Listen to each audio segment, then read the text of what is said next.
First of all, I want to know, who is your favourite migration anti-hero? Is it a hyena? Is it a crocodile? Is it maybe Brent Leo Smith? While you ponder these things using the hashtag #SafariLive, let's take a look at where on the magical and mysterious continent of Africa we find ourselves. We are sandwiched between the Great Rift and the Western Rift valleys on some 10,000 square miles of fertile Africa, and there we are wedged into the northern section, about 370,000 acres. Now, you've just met Scott, who seems to be the cheetah man of Africa. Last week he was with 5 male cheetah. This week he's with one of the most famous cheetah of all. Have a look at what they got up to last night. There is Malaika. Malaika is 10 years old this year. She's got 2 sons, and they're probably about 18 months old or so. And just like those 5, they will be together for the rest of their days. I'm hoping that they're going to go on the hunt very shortly, so let's go and find out more from Scott.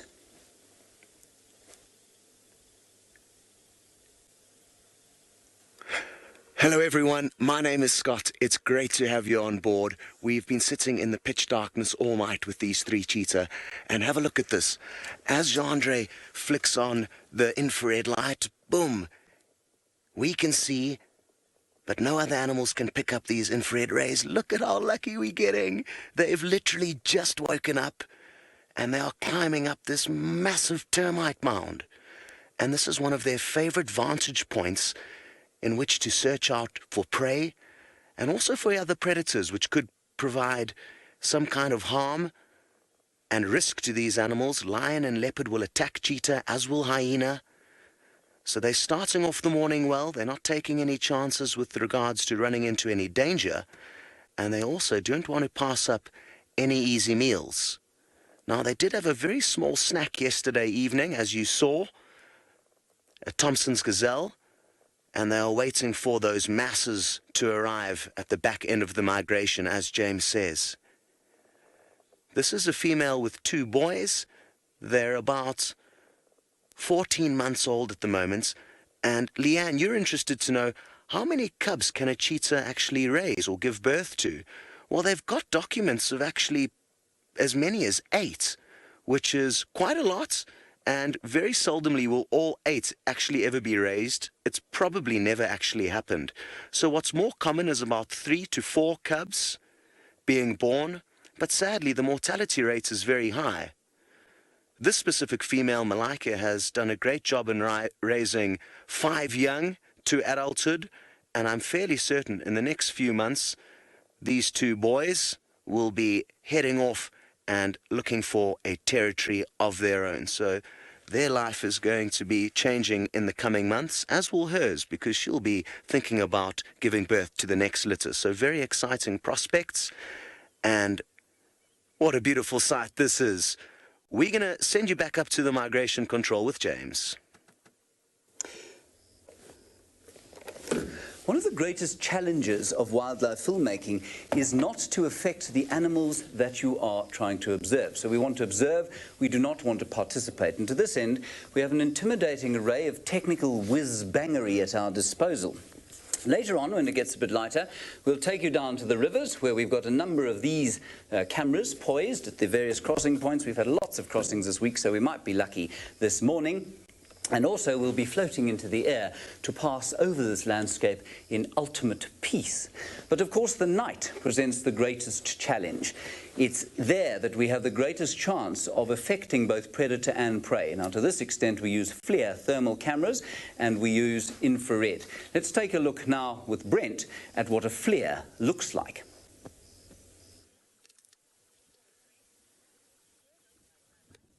Well, there we go. You can see that magnificent heat exuding off that lioness, and that is the FLIR camera, and she is munching on what is the remnants of a very young wildebeest born earlier this year.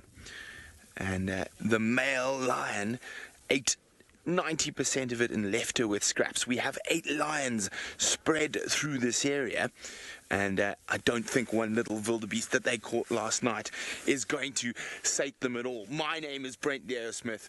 We're on a live safari in the Masai Mara in Kenya. I have the incredible Wiem on camera with me, and hopefully these 8 lions are going to go on the hunt. Oh, it sounds like she's on the move. There's all the scraps are gone. Oh, it looks like she's carrying what is left of that little wildebeest to follow the rest of the pride. Not much left at all. So we are surrounded by the Great Migration. So there's an excellent chance that they are going to hunt again shortly. So this is a very exciting spot to be. We're right in the south of the Mara Triangle. Now, the migration has only got to this area in the last week. So these lions are just absolutely dining in on the fact that the wildebeest are here. Now, excuse me, we've been with this pride since about 6 o'clock last night, so we spent a full 12 hours with them. There's been some ups, some downs, some snarling, some fighting, and some chasing of a wildebeest. Now, there we go. You can see how... There she is. Just see her eyes staring at us through the long grass, through the infrared.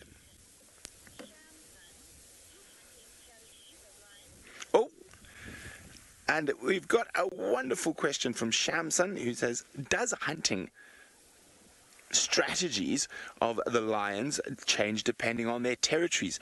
Most definitely. It also changes on the time of the year. So when the migration's here, the strategy is very different. It's sort of just bumble in and wait for the wildebeest to fall upon you. Whereas when the migration's not here, they've got to work quite a lot harder.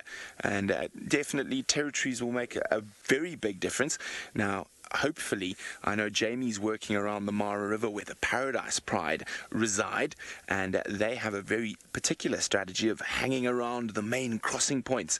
So those poor wildebeest, as they stream out of the river, just having survived attack from crocodiles, the Paradise Pride leap out and attack them from the thickets. Now, depending on the area, the different prides will have a lot of different strategies, and it all depends on that specific moment, because everything can change in a split second, because it is nature and it is raw. But now James is going to take you on a little bit more of a detailed explanation about what's happening with the migration that's all around me right now. I will certainly be doing that, but probably will wait for the dawn to break first. Now, I must just say, now, Ross and Susan, you very kindly used the hashtag Safari Live to tell us, of course, that crocodiles are your favourite migration anti-hero. I couldn't agree with you more. I think they're fantastic migration anti-heroes. Corin, you had a strange choice. You said... James, you picked me as your migration anti-hero. I'm not sure if I should be thoroughly impressed and flattered by that, or deeply insulted. While I ponder this, I will tell you that we are live, of course, you know that. You've met Brent, you've met Scott, and you've met some lions and cheetah. We're going to meet our very own little lioness shortly, Jamie Patterson, the inimitable and the ultimately elegant. But let's first have a look at what she saw this evening.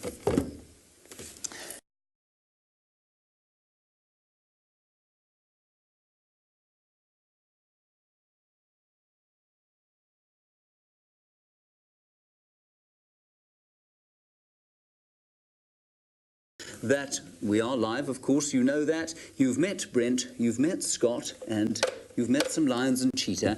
We're going to meet our very own little lioness shortly, Jamie Patterson, the inimitable and the ultimately elegant. But let's first have a look at what she saw this evening. There she is with a number of lionesses who seem to be, well, a bit confused about hunting. They are pretty close to that Thompson's gazelle, not very close, because this is a compressed shot. So let's go and find out from Jamie if they're still hungry. They're To the live Kenyan Dawn. My name is Jamie. This morning, Dave is on camera with me. And last week, we were across on the other side of the Mara River. This week has seen us return to the Mara Triangle to see what has happened to the thousands of wildebeest that have crossed. And of course, the migration story carries with it all sorts of other fantastic tangential stories, including that of the lionesses that we were with pretty much all night until right up until 2 minutes before the start of safari. I'm not even joking. They disappeared off into a mountainous thicket and we absolutely could not follow them. But I can hear the lowing of the wildebeest across the Mara River, massing on the banks, preparing to cross, and I hear the lions roaring on our side of the banks. So we've still got a fantastically exciting morning planned. Remember, hashtag Safari Live on Twitter. We might be massing on the banks. They disappeared. Of course, the gazelle, not very close, because this is a flattered by that, or deeply Thompson's gazelle, not very close, because this is a compressed shot. So let's go and find out from Jamie if they're still hungry. The live Kenyan Dawn. My name is Jamie. This morning, Dave is on camera with me. And last week, we were across on the other side of the Mara River. This week has seen us return to the Mara Triangle to see what has happened to the thousands of wildebeest that have crossed. And of course, the migration story carries with it all sorts of other fantastic tangential stories, including that of the lionesses that we were with pretty much all night until right up until 2 minutes before the start of safari. I'm not even joking. They disappeared off into a mountainous thicket and we absolutely could not follow them. But I can hear the lowing of the wildebeest across the Mara River, massing on the banks, preparing to cross, and I hear the lions roaring on our side of the banks. So we've still got a fantastically exciting morning planned. Remember, hashtag Safari Live on Twitter. We might not have lions now, but I'm almost certain that by the end of the morning, we will absolutely have them. Let's go to Scott, whose cheetah are waking up with the dawn. Hello everyone, and we're just getting back into position. The cheetah are up and about and making their way straight towards us. They could pass in front of our vehicle and head towards a big tree where I'm fairly certain they're going to do quite a lot of sniffing about, because they'll be reading into messages that other cheetah have passed, kind of like a noteboard. And it's a great way of being able to predict cheetahs' movements. If you just look for big prominent trees in their pathway, they will very often head along to them. Now, these two young males it'll be interesting to see. I haven't spent time with them yet, but it's unlikely that they'll be doing any scent marking yet. Nor will she, because female cheetahs are not territorial. They have home ranges. It's just the males that compete with other male cheetah for territories. And these two brothers will hopefully be making a formidable coalition of their own, and looking forward to tracing their movements in the coming weeks with all of you guys. Now you can see they stop and listen quite often. Ooh, have they seen something? I've just seen a bit of a change in their body language. Not sure if they've noticed anything. Andreen, you're interested to know how far can they see in the darkness. And last night they saw some zebra that were probably about 100 meters away. The cheetah were looking very intently in that direction. I'm not convinced they knew what they were, but they definitely knew that there was something there. So 100 meters in pitch darkness, they can pick up movement from an animal the size of a zebra. That is confirmed from just last night. Now, I'm fairly confident these cheetah can sense something. What exactly, I'm not sure. But time is going to tell. Oh, it's the tree that they were heading towards. That explains everything. Because we're sitting in pitch darkness, it's kind of tricky to keep track of exactly where they're going. And as I thought, they are going to have a good old sniff here, read into any messages that other cheetah may have left here by depositing urine. Another reason why Malaika, the mother, will be very interested in looking into who's been in town is because she'll be coming into season soon. She may have already mated. and she may be pregnant as we speak. And the reason we know this is because her 2 boys are going to be moving off very soon, and as soon as they have, she's going to be thinking about raising her next litter, and I cannot wait to see her brand new little fluffy cubs. It'll only take 3 months from when they mate to when those cubs pop out and start exploring the Mara. Well, we're going to keep an eye on these cheetah, and you guys are going to go and get a little bit of an update as to what you can look forward to later. Well, now you see, as you've seen, it's still dark outside, but the dawn is just coming. I've seen it poking through the horizon. And when the dawn comes, it's often best to take to the air over a place like this in a balloon. Now, I'm not allowed out of here, of course, so I've had to improvise. What the balloon does is it takes off over here with Governor's Safaris. It flies over the Paradise Plains normally, going over the wisps and winds of the Mara River, and then it lands around about, let's say, over here, where, well, the lucky recipients of the balloon ride are able to have a champagne breakfast, which is very delicious indeed. Now, because you too are not going to be able to go on the balloon, well, in actual person, have a look at what a balloon experience looks like. The Masai Mara is one of the world's most evocative wildernesses. Floating above the river and plains at sunrise is an experience that feeds the soul.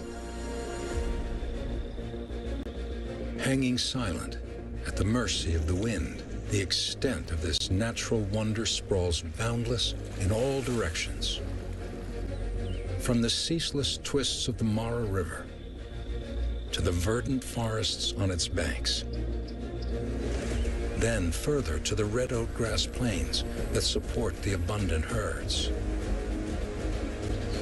From the air, the drama that is the Mara plays out on an epic scale. The bird's eye view shows the enduring will of prey.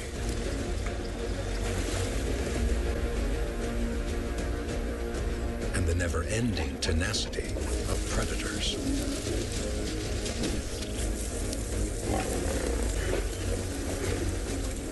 Life and death, captured from above.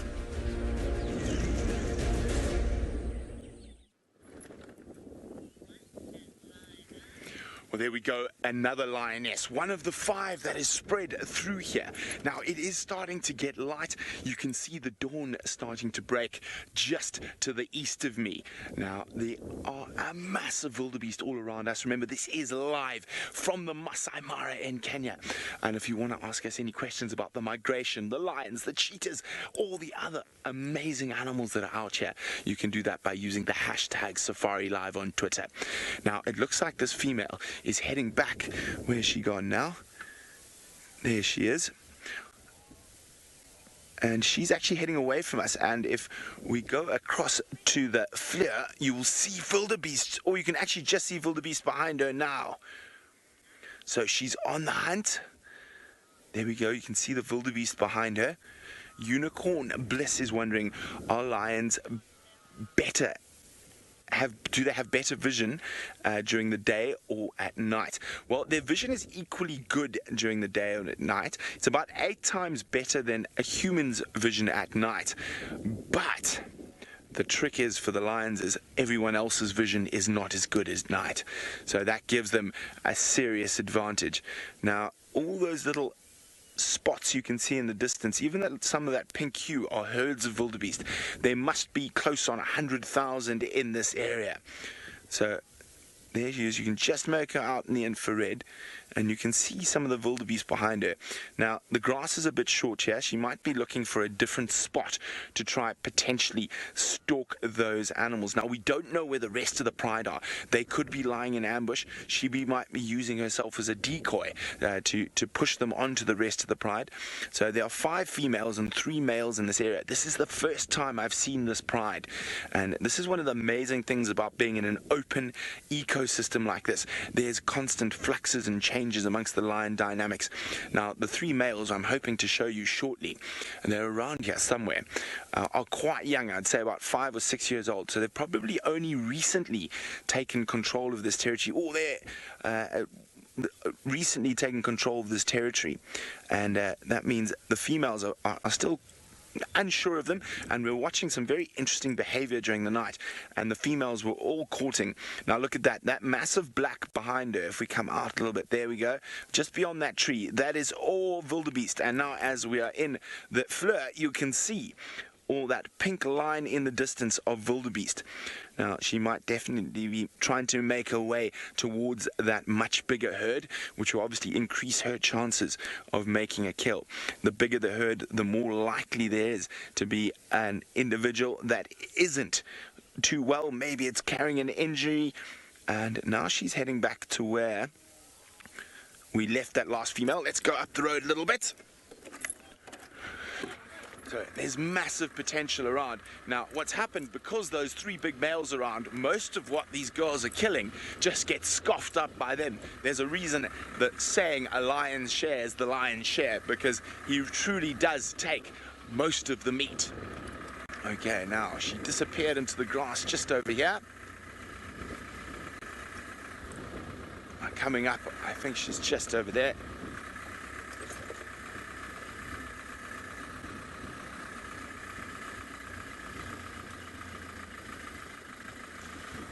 Okay, where are they?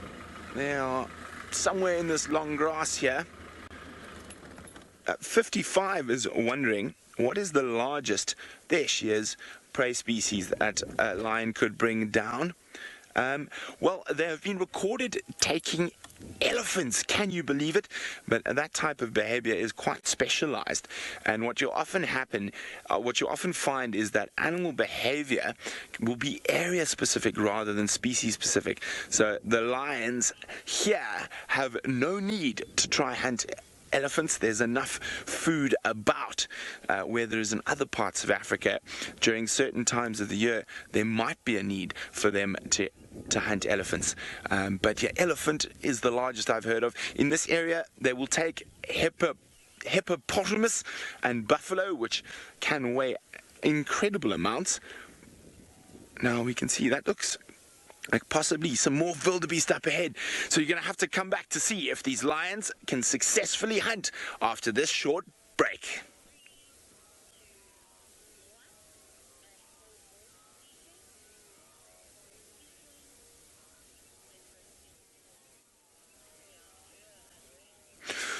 Well, hi everyone, isn't this exciting? We're right down south in the Mara Triangle, and I'm not 100% sure who this pride is. It could be members of the Border Pride, it might not be. So we're about 2.5–3 kilometers from Tanzania here, in the triangle, and there are a lot of wildebeest. Now, we can't see all of them because the valleys are quite spread out. Now, I'm hoping we'll find those 3 males. They shouldn't be too far.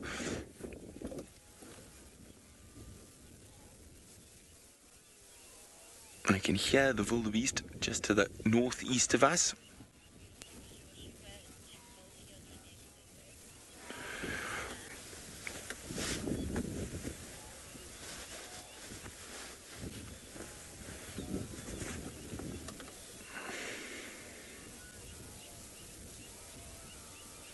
I'm trying to see, what is that over there, Vim? Is it some more wildebeest coming down? Indeedy it is. Some wildebeest there in the distance.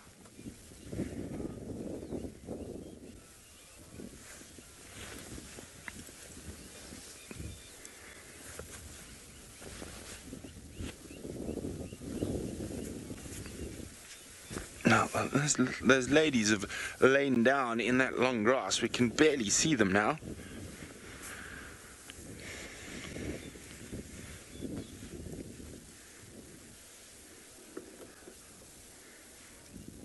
I wonder where those boys have got to.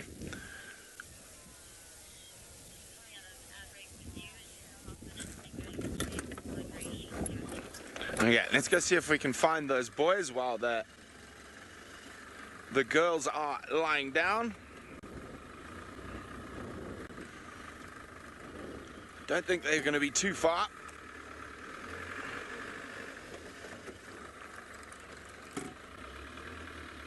Now, the last I saw, they were just heading down the road a bit.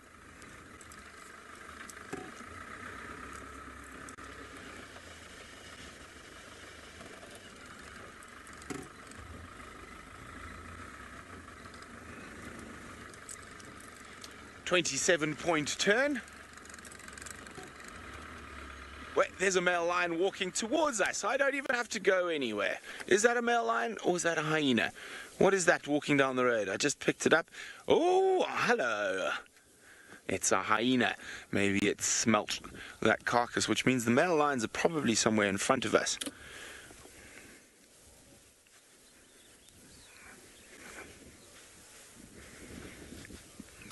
And you can see he's looking quite nervous. Knows there's lions about.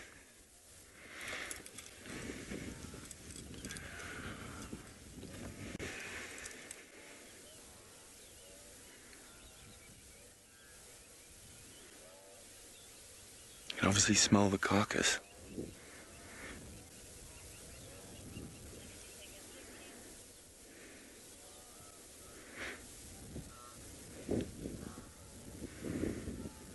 I'm just trying to see if one of the male lions doesn't pop his head up.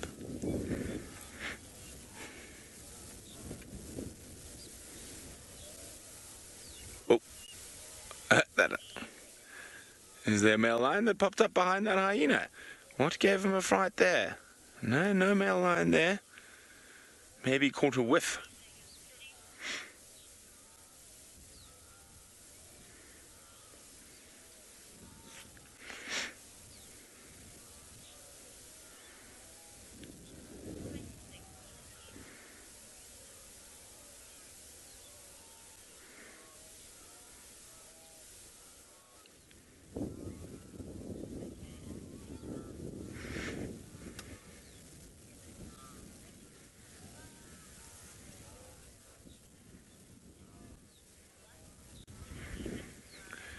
Well, the smell of that carcass has brought in one of the other apex predators here in the Masai Mara. There is a spotted hyena. Now, it's approaching very, very carefully. Now, as I said, there are 8 lions around here. And there's 3 males, 5 females. And that long grass is offering the hyena a bit of cover. Or the lion's a bit of cover, so it can definitely smell the carcass, and it's come to investigate. There's no love lost between these two predators, and they're often in titanic battles here in the Mara. Now, a lone hyena like this probably doesn't stand too much of a chance with all these lions about. The lions might even give it a good sending off. Oh, what's the hyena's got his ears up, tail's not up. Now, tail up with a hyena is a very important thing. That shows excitement. If there's something that's either scaring it, making it nervous, or getting it excited. But it looks like it's decided discretion is the better part of valor when it comes to the lions. It can definitely smell the presence of all the lions. Now, remember, this is live. And a lion might burst out of the grass at any second to chase this hyena, because we're not sure where all the lions are scattered through.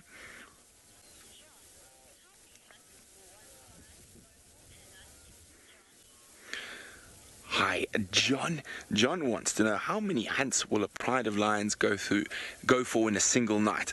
Now, that all depends, John. I've seen them probably hunt up to 7 times in a night. I've even seen lions kill a wildebeest and just leave it and walk away from it. And it all just depends on what's happening at that very moment. Now, as I say, this is really exciting. And we know there are 8 lions around here, but we don't know exactly where they are. They've split up and spread during the night while they've been chasing wildebeest. So they could be anywhere. So this hyena could be sort of on a very sort of dangerous path, because those males could jump out of anywhere. Now we're going to watch and look carefully. Hopefully we're going to be able to find the rest of the pride, but just behind me you'll hear a constant gnu, gnu, gnu, and that is a part of the Great Migration. James is going to fill you in on what they've been up to and where they're going to be. I think the sounds and smells of this place are what make it so very special indeed. And yes, that bow, bow, bow, very wonderful. But for me, the smell of the grass, especially as it turns to seed, as it has now in the morning, is just exquisite. And I guess, well, you'll just have to pop out here one day and smell it for yourself. Right, these arrows are not just pretty. Well, they are pretty, aren't they? But they are a representation of where we found the herds of wildebeest the very first time we came to you. That was 2 weeks ago. This is the third of 7 shows, remember. They were in the valley of the Sand River here on the Tanzania-Kenya border, all right? And that's where Brent and Jamie were lurking, and Scott was up here somewhere with the Angama Pride. Now, the week after that, they moved predictably forward. Some of them went back south, but many of them came back up to between these 2 hills here, Kebololet and Lookout Hill.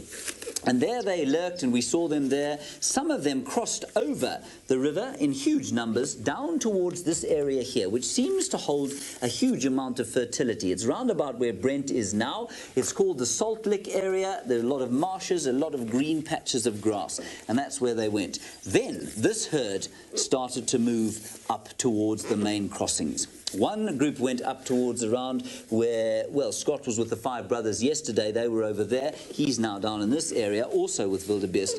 And we had the most exciting time with the herds crossing the river this week and then heading straight back down into that area, while another multitude were coming up from the south again into this area where Brent is. So that's the basic movement of where the herds have come, and we'll show you more about that over the coming weeks.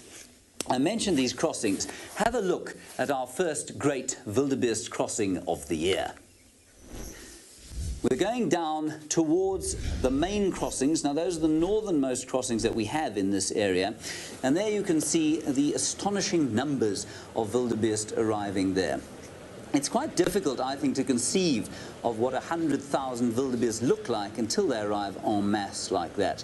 Now, the river was up, and although the rapids made the crossings difficult, it was a chilly afternoon, and that may have been why they managed to cross without the crocs harassing them, despite the obvious hunger that the crocs must have felt. The next day, very different. Much warmer, the water deeper, the crocodiles more active, and the eastern bank very steep.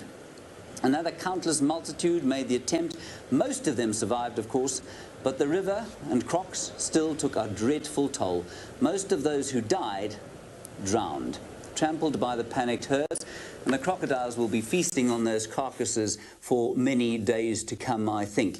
And we'll hopefully take you down to the river shortly as the light starts to come, and we'll show you some of those behemoth crocodiles. Jamie, too, is heading towards the ribbon that is the Mara River. Let's go and find out what she's looking for.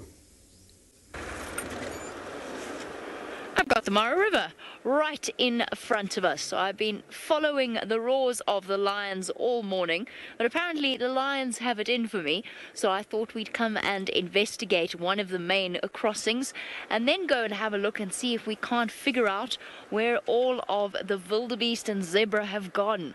And over the past few days, hundreds of thousands of wildebeest and zebra have swum across this treacherous crossing.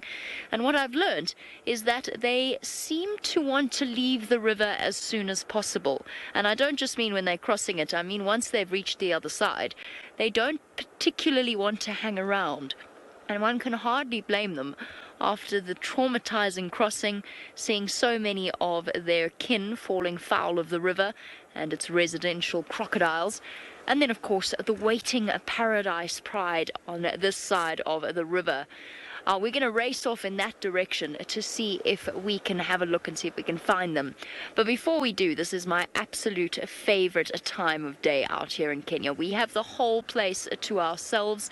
We've been traveling through all evening, and it's very special this dawn. And B. Wilson, you want to know if I can describe the smells of the dawn.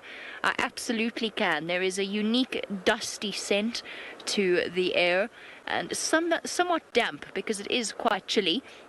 And at the same time, we've got the smell of hippopotamus around the river, which is quite a fishy combination of fish and grass. And then the smell of the wildebeest, which is basically just dust.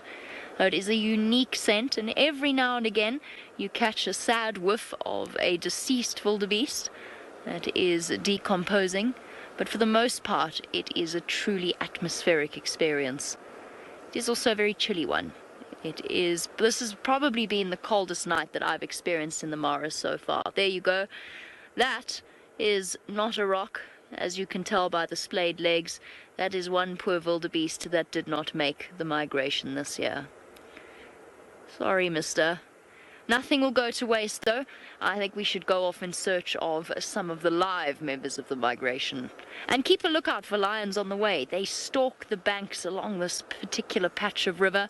The Paradise Pride specializing in catching incoming wildebeest and zebra. While we go off in search of said zebra and wildebeest, I believe that Brent is doing some searching of his own, and in this case, for lions. Well, can you believe it? There are 2 lionesses hiding in that grass. I took a quick drive down. The hyena ran away and we couldn't find the males. I'm pretty sure they're close by, but if they go flat in this really long grass, they can be very difficult to find. But they always have to pop out to feed. And we've got the great big herd of wildebeest right there. I'm going to go a little bit closer to them now. And of course, that is going to attract the lions out of the long grass, especially since they only managed to eat one very small one last night, and that's definitely going to be not enough to feed the rest of the pride. And remember, this is 100% live. We cannot predict what's going to happen next. Now, Matt has asked a very interesting question, and that is, what is the success rate of lion hunts? Well, Matt, it really depends. Normally, under normal circumstances, without the migration and taking lions on average throughout Africa, it's probably around 12 to 15%. So about 1.5 times out of 10, they'll actually succeed in catching something. Now, during the migration, I'm pretty sure that is well up. Probably around 40, 50, maybe 60%. It's just that there's just so much food and it's just so easy. They just sort of run in and cause absolute confusion amongst the wildebeest. And that tends to end up with one of them at least grabbing a meal.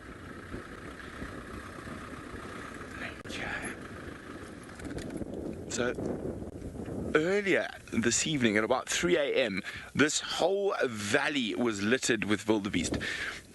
Now, with the lions chasing them up and down overnight, that they've actually split and spread, and we're left with little isolated pockets here. Well, when I say an isolated pocket of around 1,000. Now, you do get groupings of well over that, and there are some around. But as I say, the lions have caused them to split up quite a bit overnight.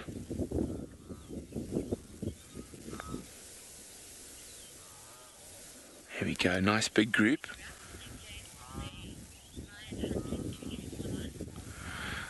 Now, of course, we're hoping that our lions get up out of that long grass and start going to hunt. But we're going to test you to see how much you know about lion hunting. So over to James. Well, yes, I'm going to try and test you sorely, but before I do that, I must tell you that we had a visitor here the other day. Very famous people they were indeed. And Brooks, you are a hockey player, I believe, and you've just asked a question about how often it is that lions are successful when they hunt. The truth is, not very often. We watched 10 unsuccessful attempts last night. I'd say probably between 5 and 10% of the time that they actually seriously chase, they catch. Remember, it's quite difficult to tell sometimes between a serious chase and just a kind of, well, let's see what happens. Probably 5 to 10%, so not very often at all. Now, on the subject of lion hunting, we're going to play a game called Dun Dun Dun, 2 truths and 1 lie. I'm going to give you 3 statements, one of which is a foul and contemptible untruth. You have to pick which one of the following it is, and then you use the hashtag #SafariLive and you write answer 1, answer 2, or answer 3, depending on which one you think is absolute nonsense. The first one is as follows. Lions will hunt cooperatively using visual cues. There they are. There are 2 lionesses using visual cues to hunt. The second one is that lions prefer to eat zebra to wildebeest. There they are. The third one is that lions will hunt and kill even if they have an existing kill. So they will basically take the opportunity to kill any time they can. So here we go again. Answer 1, they'll hunt cooperatively using visual cues. Answer 2, they prefer zebra to wildebeest. Answer 3, they will kill even if they have an existing kill. Hashtag Safari Live, answer 1, answer 2, or answer 3. Now I have great news for you. Scott Dyson has managed to find his cheetah once again. Well, they've just disappeared into a little ravine that we're looking out down onto. My name's Scott. If any of you have just joined the show, it's great to have you with us. We're with 3 cheetah, a mother and her 2 sons, and they are on the prowl. They've been scanning this area looking for prey. There doesn't seem to be too much at first glance, but it's quite easy for their small prey, or their favorite prey, the Thompson's gazelle, to disappear into this long grass, and we could get pleasantly surprised by a hunt. Now, we've looped far ahead of them because I feared that our reception wouldn't have been strong enough to send you these pictures if we were in the valley, and I'm hoping at any moment... Oh, there's one. Well done, Jean-Andre. So there's one of them, and here comes another, and they certainly seem to be hunting. I know you guys have been discussing lion hunting with Brent and Jamie, and it's a little bit different to what cheetah do. Cheetah can rely on their ridiculous speeds to get them far closer to their prey than the lions can. So they can start chasing from much further, essentially. From about 30 or 40 meters, these cheetah can start their attack. And they're certainly looking focused. Adrien, good to have you with us. You're interested to know if these cheetah will follow the migration. Oh, sorry, I got your name wrong. It's Jin. And good to have you with us. They will possibly follow the migration to a small degree once the large herds arrive. Female cheetah are fairly free roaming. They only have home ranges. They're not bound by territories like the men. But her 2 sons will soon be on their own and having to deal with territories and therefore be less likely to follow the migration. Now, she seems to have seen something. I wonder what it could be. She's changed her course of movements, and she's moving very, very intently. I can tell that it's her because she doesn't have a small kind of mohawk on the back of her neck. Her young boys still have that telltale mohawk that slowly recedes as cheetah become bigger and older. Now, whatever she's looking at could be... Oh, there it is, Jean-Andre. There's a big male impala directly to our right at 9 o'clock. That's a perfect size prey for her. Just to the right, there we go. And in this long grass, this impala is going to have little or no idea that these cheetah are coming. Back to the cheetah, Jean-Andre. They're coming straight towards us. This is so awesome. And we are in for a treat. I am almost 99% certain that this female... And what we need to do is we need to make sure that we are permanently in the right position. Because she can move so quickly, I do not want to be left in a cloud of dust behind her. So let's reposition quickly. Whew. Well, it doesn't get any better than this, everyone. To be able to wake up in the morning with cheetah, having spent the whole night with them, and within just 20 minutes or half an hour, they already have some prey in sight. Okay, so the plan is to try and get ahead and position ourselves actually a bit far away, because a cheetah's chase can on average last for about 100 meters. So if you're too close to the prey or too close to the cheetah, like I say, you will be left in a cloud of dust. Now, I'm taking a little bit of a gamble leaving the cheetah, but I'm confident that she has locked targets on this impala. So now we just need to sit and wait in the right position. And this is all happening live from the Masai Mara. Dawn is yet to break. The sun is still tucked behind the pink clouds that you can see out to the east. Okay, I'm going to stop here for a second, but I feel we may need to reposition once more. You don't have any idea who's looking at you, Mr. Impala, or do you?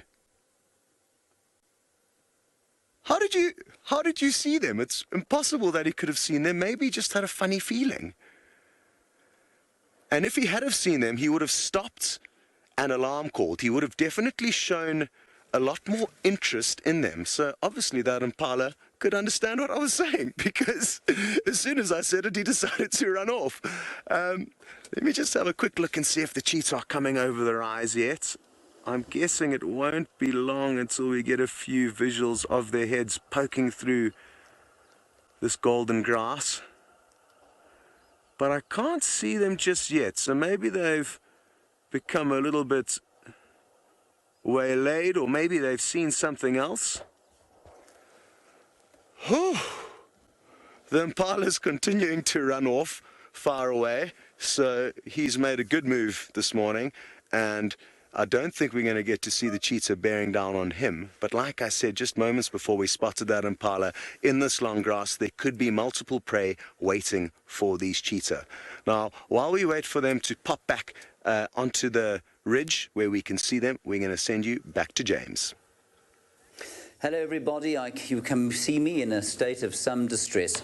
I unfortunately lost the game Two Truths and One Lie horribly. 82% of you picked correctly that zebra is in fact not a preferred species of prey. The lions will eat absolutely anything they can, including the most rancid, rotting flesh you can possibly imagine. Well, 5 of you said they don't use visual cues, they do, and 13% of you said, well, yes, that they kill regularly. Now, are we going to the air? Let us go to the air. There you find us floating beautifully for the next few seconds over the world's most romantic wilderness area. Those bushes there fringing the riparian area that is the Mara River. You can see a little tributary there, otherwise known as a laga in local parlance. The Angama pride likes to keep their cubs, and then the beautiful plains there of the Masai Mara. Lots of other balloons up. It is a stunning, stunning dawn here in Africa. The smells and sounds up there will be quite spectacular. We're going to go away for a very short break now. Don't go anywhere. We'll be back soon.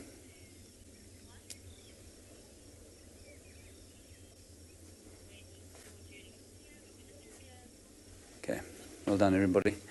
Hello everybody on the internet. I thought we'd give you a little bit of an introduction here to Eggsy. There he is. He was spotted under the table last week. And apparently we're coming out of ad break early today, Eggsy, and you're now live on television. Say hello. Anyway, everyone on the internet, thank you for being with us, bearing with us as always, our loyal fansies. Yes, no, this was part of the technical wizardry. Is it not allowed to be here?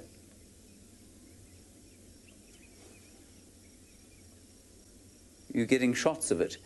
Is it different from the screens that we're getting shots of? Oh, you're getting shouted at. Oh, I see. All right, fair enough. Okay, there we go. It was supposed to be part of the technical whiz-bangery. Anyway, there we go. I wonder, should we head down to the river, perhaps? Fergus, stop stabbing me. Fergus is very cross with me, you can see. He's stabbing me in the back. Shall we go to the river, Kirsten? Is that a good idea? No? Okay, let's go to the river. Which anyone you want. Just head us down there so that people don't have to look at my balding head. All right, let's go to number 4, to cul-de-sac crossing. Oh, no, that's fine. Main North is good. Main North is no problem. Main North is fine. All right, everybody, we had a nice hippopotamus there, and apparently we're now going to go to the balloon, because there is a hippopotamus. Not in the river, but on the ground, going towards the river. Going towards a laga, as they say in this area. Not a gully, not a donga, not an erosion ditch, not a drainage line, but a laga. That is just a magnificent picture, isn't it? We are perched just to the left-hand side of your screen there. Just to the left, that's where I'm sitting. And this is actually a magnificent sunrise from up here that's filtered by our window. We'll show it to you once we've finished with the balloon. In fact, we can probably do it using the, what's it called again? Mountain cam. Oh, look at that. All righty, so say that again, Kirsten. Balloon Oh, mountain cam. Balloon.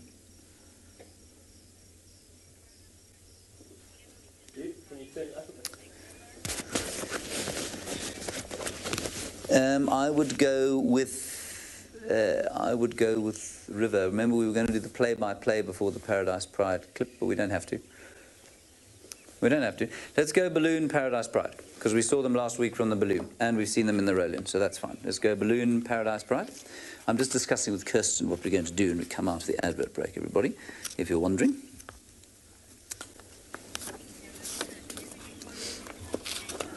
Right. And if we get content with the presenter, we'll come out with them. And so just Kirsten confirm, we will go balloon, map, Paradise Pride, correct? Yes? Is that correct? Right. Okay, let's just enjoy the sight there of, that's pretty much the sunrise that we can see from the window here. Very, very beautiful indeed. I must continually thank you for your support, for your questions that you sent through.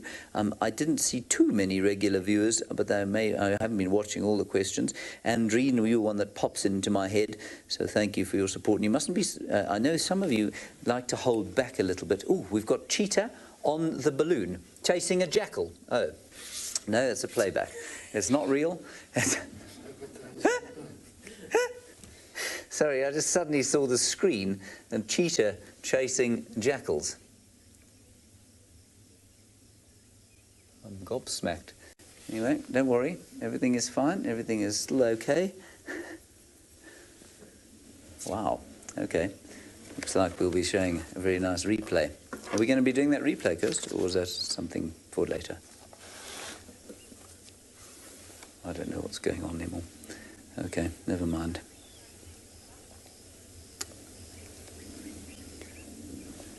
Well, we're probably going to come out with Scott. Let's go to Scott now, everybody. He's had some amazing stuff going on. Hello, everyone. Well, this is Malaika. She's looking down Are we replaying that? into the valley that she's just crossed because her two sons just found a black-backed jackal and chased it. The poor thing was yelping for its life.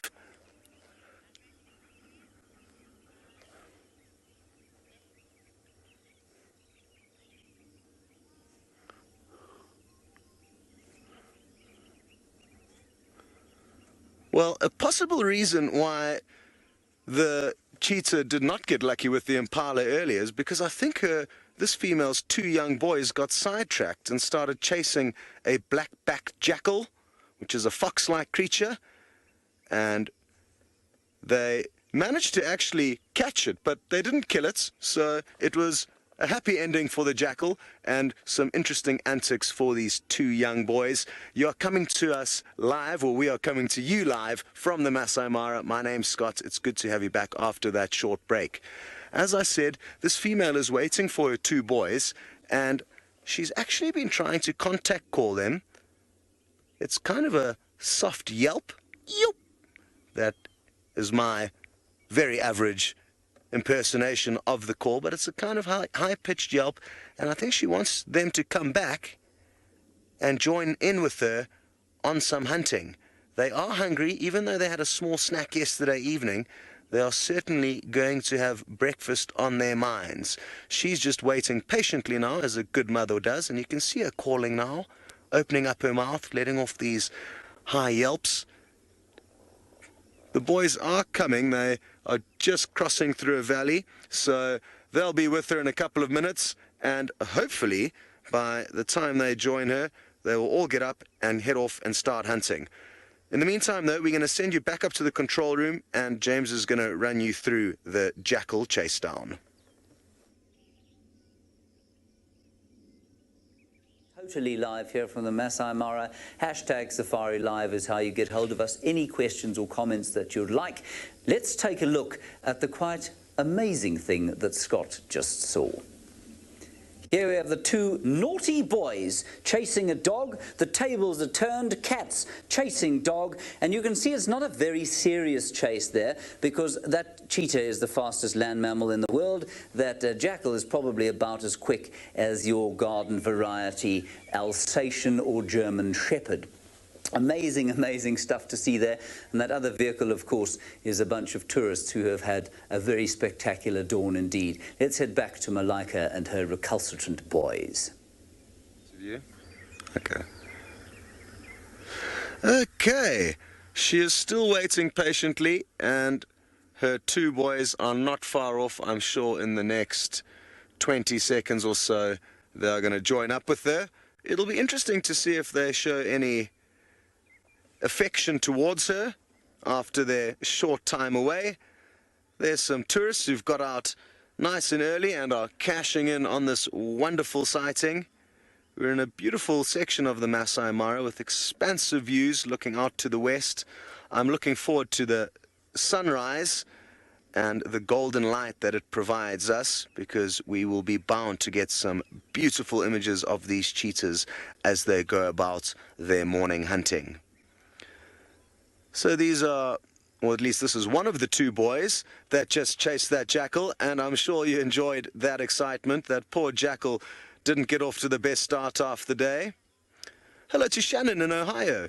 You're interested to know what the largest prey species a wildebeest will hunt is.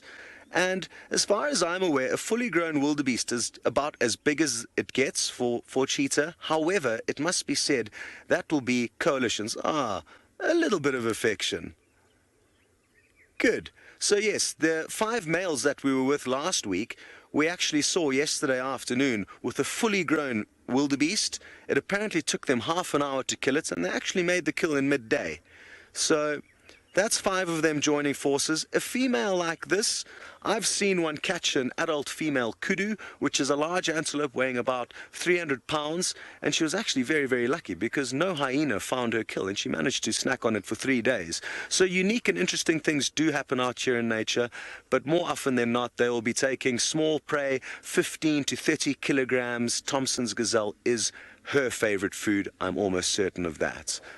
Good stuff. Well, I'm sure that these cheetah are going to get up and mobile shortly, but in the meantime, you're going to head off and see what's happening with the migration on Jamie's vehicle.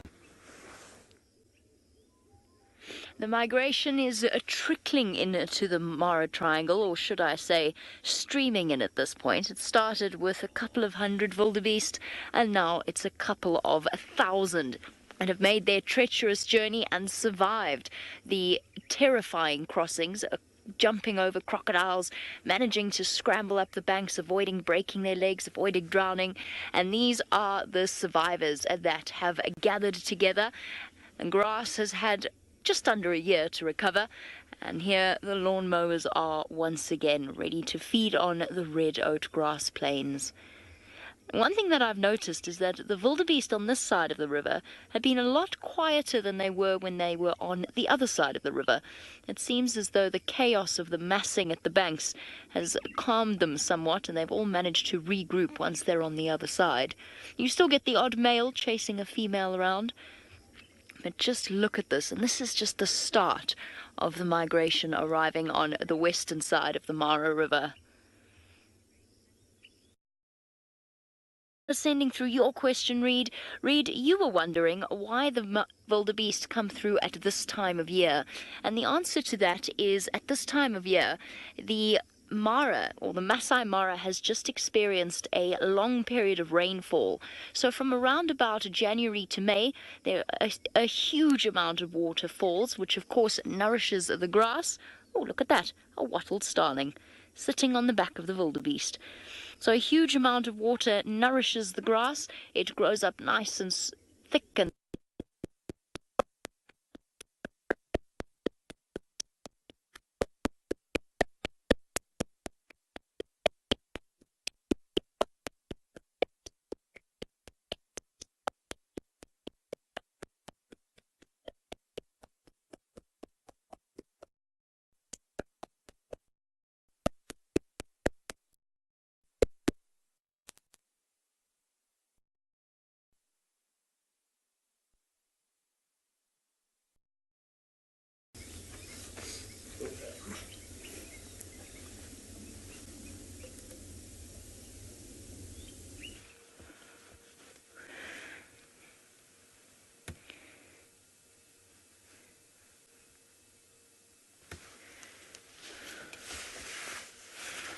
1 2 1 2. Can you hear me?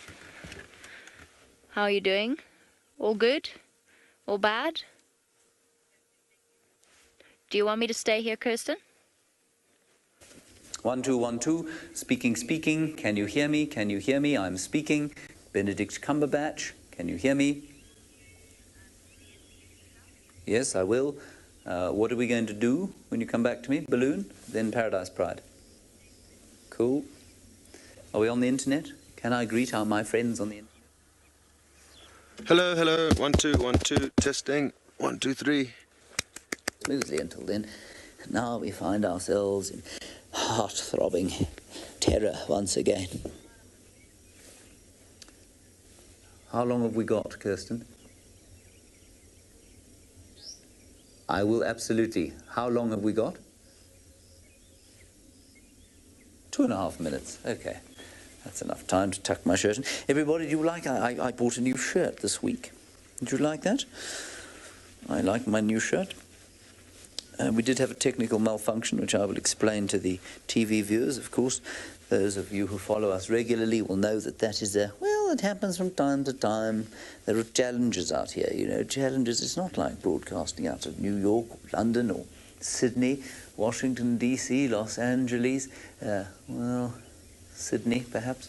Delhi, in fact, I'm sure, would never have a problem like that. Lots and lots of IT going on there. But the Masai Mara, distinctly short on technical support, which is why it's so nice, really. 2 minutes to. Are you happy with the placement of my knife there, Fergus? Mm-hmm. Good. Are you happy with the placement of my notebook? It's very hipster, isn't it? Mm-hmm. The what? We kill that feed. Can we kill that feed? Yes, we can, Fergus. Watch. Would you like me to move across here like that? No, you're happy over there, are you? Fergus, as I'm not sure if I've told you before, has an issue with making mistakes. He doesn't like to make mistakes. And when he makes them, the very few that he does, he gets very cross with himself, and he can sometimes be heard to utter quite loudly various things. I'm just going to have a quick sip of water before we go back to live. And, well, we've tried to encourage him not to do that because, well, the grunts that come sometimes when we're live are disconcerting.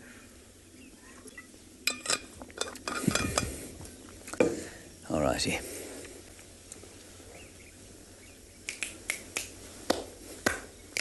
Going out to balloon, to the play-by-play, correct? Good. To balloon, then the play-by-play. Face first, then balloon. Right, okay. Okay. Face first, then balloon. My head looks like a balloon these days. Not. Eggsy doesn't agree. Okay, here we go.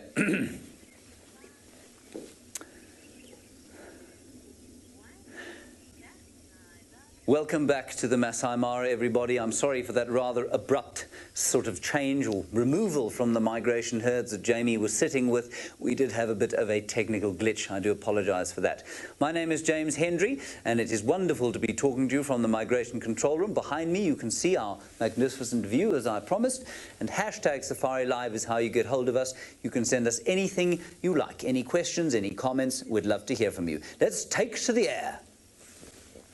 There we are, floating over now the riparian forests of the Mara River. Excuse me very much. And what I would like to know from you, in just one word, is how you think it feels to float above a magnificent wilderness area like this. There are the herds themselves. I can't believe it. We're looking at the wildebeest herds there from the balloon. Just spectacular stuff. You can see them dotted about the plains, loving the red oat grass of which I have spoken so fondly both last week and this week. It has such a delicious scent. So there the herds are, and you can see them from the air. Let us know what you think it would feel like to engage in that bucket list balloon activity. Hashtag Safari Live. Now, we have an interesting thing here. The river, such as I've created it here, has a very interesting pride of lions living on it. They're called the Paradise Pride. And what they do, and they do this throughout the year, you saw them on the balloon shot that we showed you very early on, killing the zebra. You saw them last week from the balloon with their muddied paws that very clearly just crossed the river. Anyway, what they do is they ply their trade on either side of the traditional crossing point. So this time of year is really great for them. And I just want to show you how they do this. They basically lurk in the shadows, waiting and listening. Of course, these herds are so noisy. So herds come down to the river, and the lions come up towards the herds. Now, many lions will use the herds and try and hunt from them, but very cleverly, the Paradise Pride has worked out that this river is a natural barrier. So they have 180 degrees that they're not prepared to take a plunge into, well, most of the time. And what they do is just either before they cross or as the first ones go into the river, the lionesses will leap up and create total chaos. There's already huge amounts of adrenaline just before a river crossing, and normally they're able to single one out and take it down.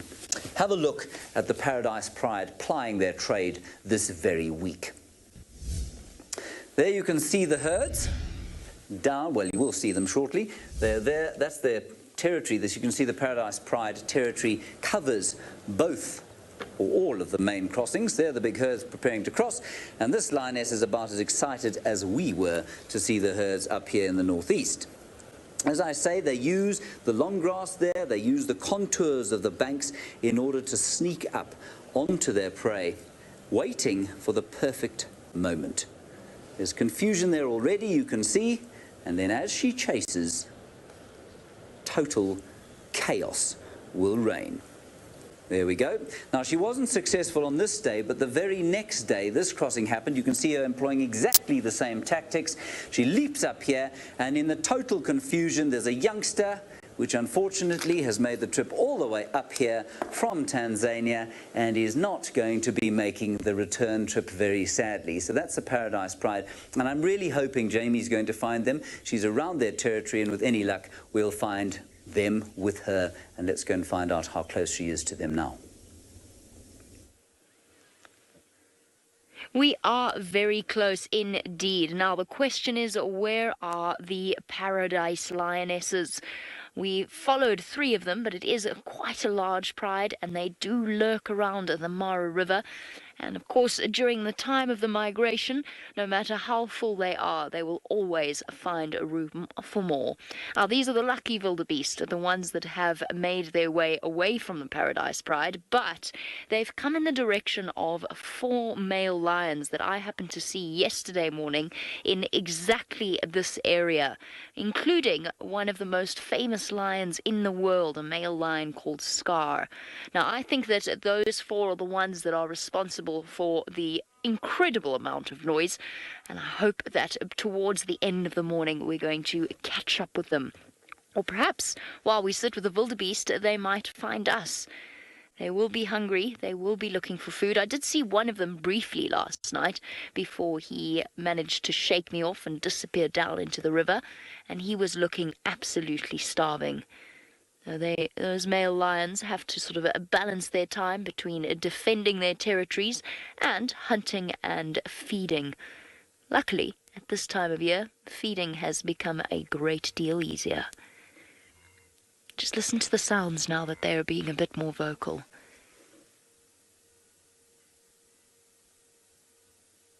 Of course, as I said that, they went quiet.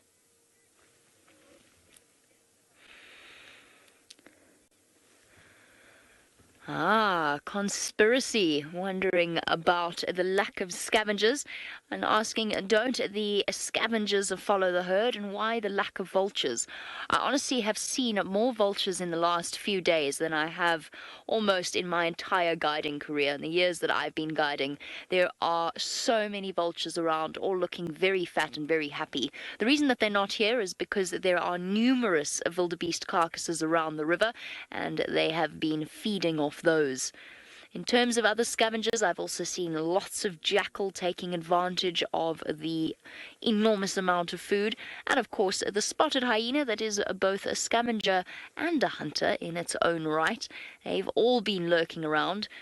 Yesterday morning we saw them chasing lionesses, and then the lionesses are turning the table on them. So all sorts of drama plays out during the migration time out here in the Masai Mara. Now, if you would like your question answered in the same way that a conspiracy had theirs, you can send that through on hashtag Safari Live on Twitter. And I, in turn, have a question for all of you that I'm very curious to hear the answer to. We're afforded the most amazing an opportunity in terms of following the lions throughout the night and following predators throughout the night. My question to you is, if you had that opportunity to follow a predator during the migration here in the Masai Mara, which predator would you follow? And why? The why is optional, but I'm kind of curious just to find out why, what you would choose and why. And you can send that through on hashtag Safari Live on Twitter. And, we followed lions, and of course they gave us the slip. Luckily, Scott hasn't had that misfortune. Yes, so far it looks like these cheetah are certainly not going to be slipping away. They can hear some hyena. I don't know if you guys can also. It sounds like there's some hyena having an altercation not too far from here. And that's what's getting their attention. And it's a kind of strange groaning sound that you can hear. And the only time I've ever heard this is actually when I've found hyena fighting with other hyena. They can have fairly vicious fights with other clan members from different clans. And maybe this will help get the cheetah up and moving in the opposite direction from the danger. Beautiful. Now, unlike the area that Jamie's in, the migrationary herds, some of them actually passed through here, and then I believe they crossed onto the western side of the river where Jamie and Brent are. So these plains just about a week ago were filled with wildebeest, but they have moved off, and there doesn't seem to be a huge amount of migration action here, but that can all change in a couple of days, as we are still expecting many, many more wildebeest to come through into Kenya from Tanzania. I'm hoping also that once the sun rises, that will help warm this cheetah family up and give them a good reason to go out and look for a meal. There's a number of small valleys here that could be housing some prey for them. But for now, they are just enjoying the slight vantage point that the small termite mound is providing them. The two boys probably catching their breath from their jackal chase a little bit earlier this morning. And typical youthful behavior, they didn't really have any harmful intentions. They just wanted to chase something. And when you're the fastest land mammal on the planet, I guess I would also like to show off my speed and chase things from time to time.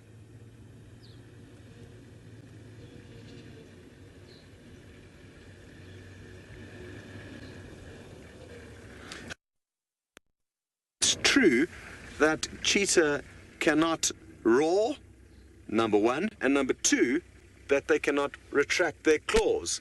And yes, the first point is definitely correct. They cannot roar. They can purr, though.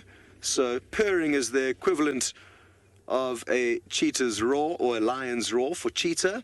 And regarding their claws, unlike lion and leopard, who can protract their claws forward when they want to latch onto something out of a sheath, the cheetah's claws are always sticking out of that sheath.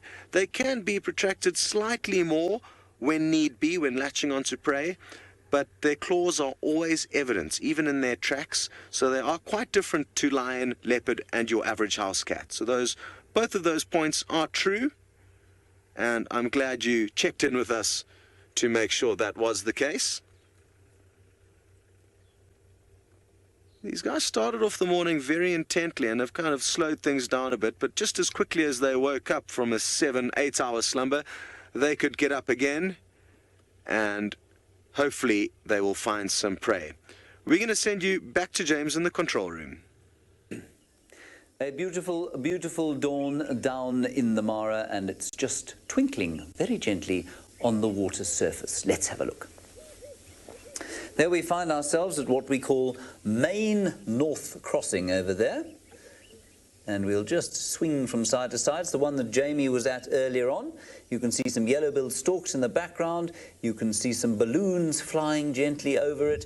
And, of course, the unfortunate carcass of a wildebeest that wasn't very good at swimming. And so many of these animals, in fact, up to 60% of the animals that die during a migration season die of causes totally unrelated to the paradise pride, the crocodiles, the hyenas, the cheetahs, the jackals, and anything else that might want to bite or eat them. They drown themselves, they die of old age, and they get sick, a little bit like we do. So, well, life as a wildebeest is not actually probably as terrifying from a predator point of view as it might seem.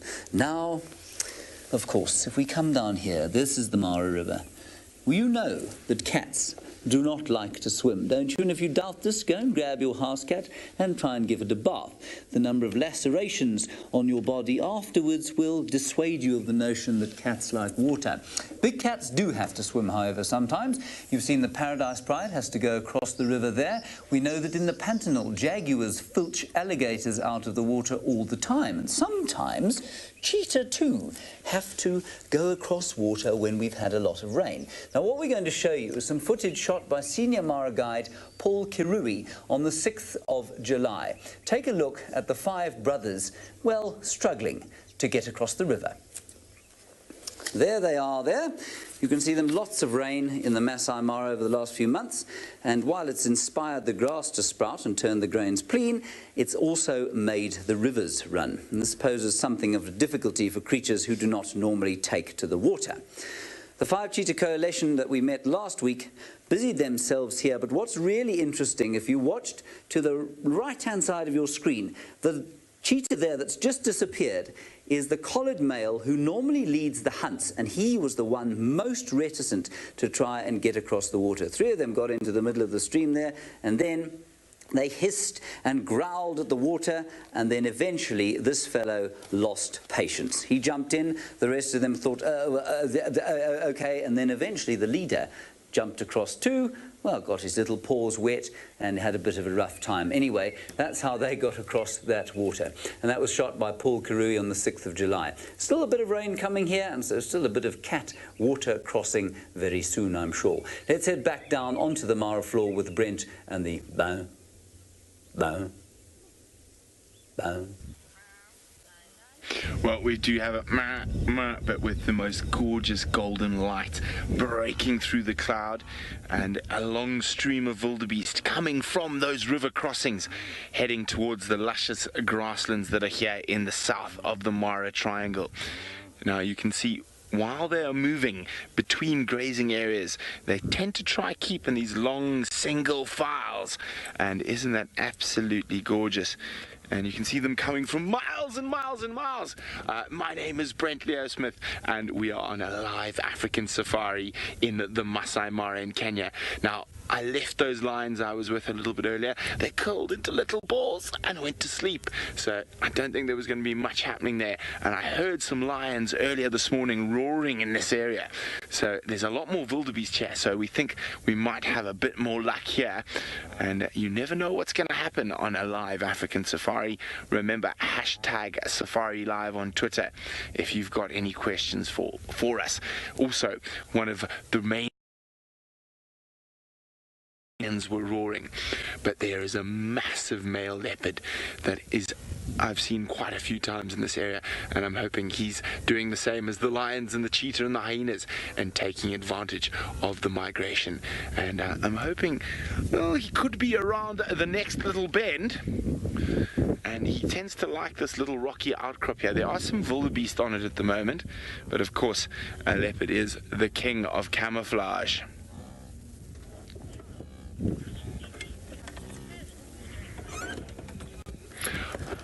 Tom's wondering which species travels the furthest during the migration. Well, Tom, they all pretty much travel an equidistant, so they're all together in that migration, and it's not actually that far, but they all sort of travel the same distance.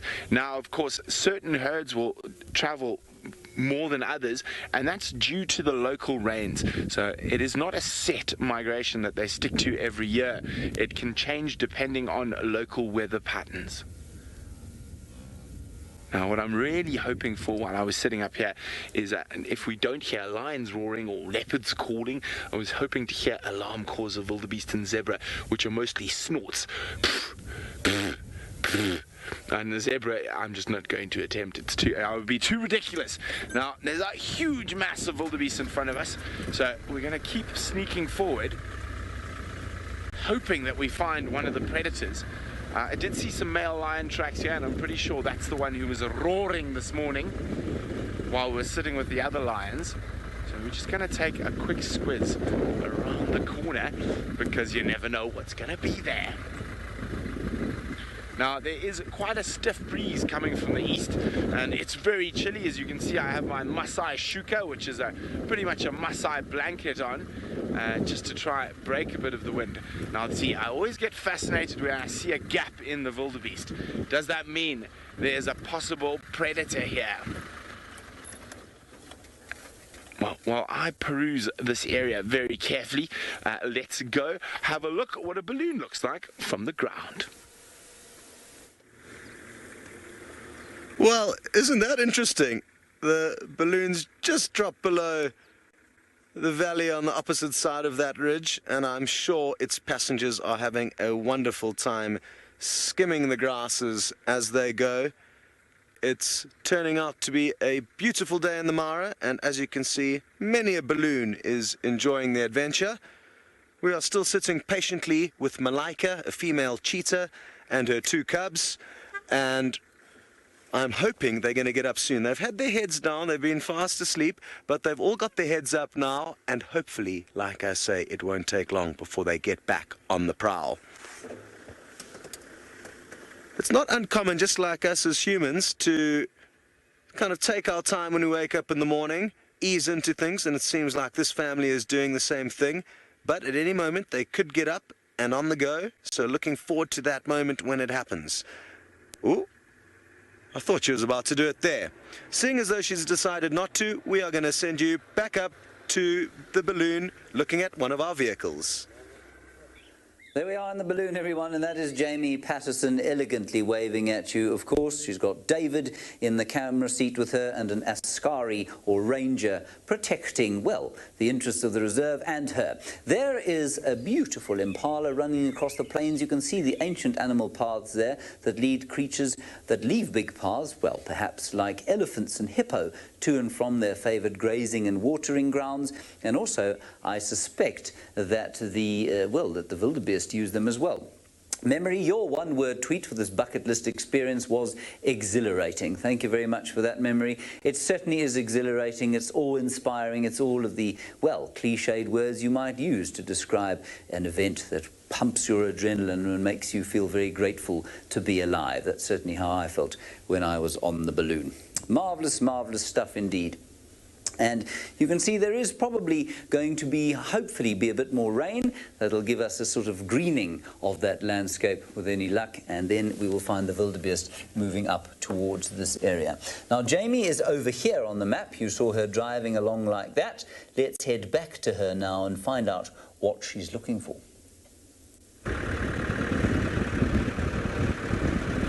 Here we are driving along. We just waved hello to all of you as you rode along in the balloon, and now we are racing along, still searching for the lions.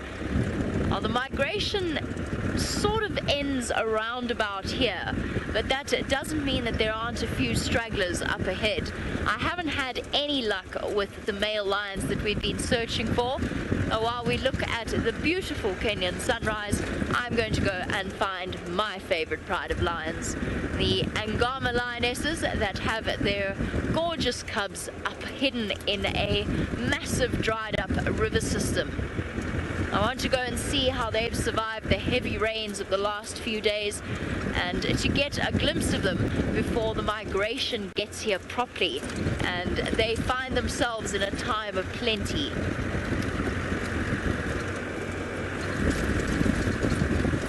Now, Tim, you say that you'd like to follow lions, because earlier on I asked what predator... Kim, you'd like to follow lions. It is the most extraordinary experience when you don't lose them.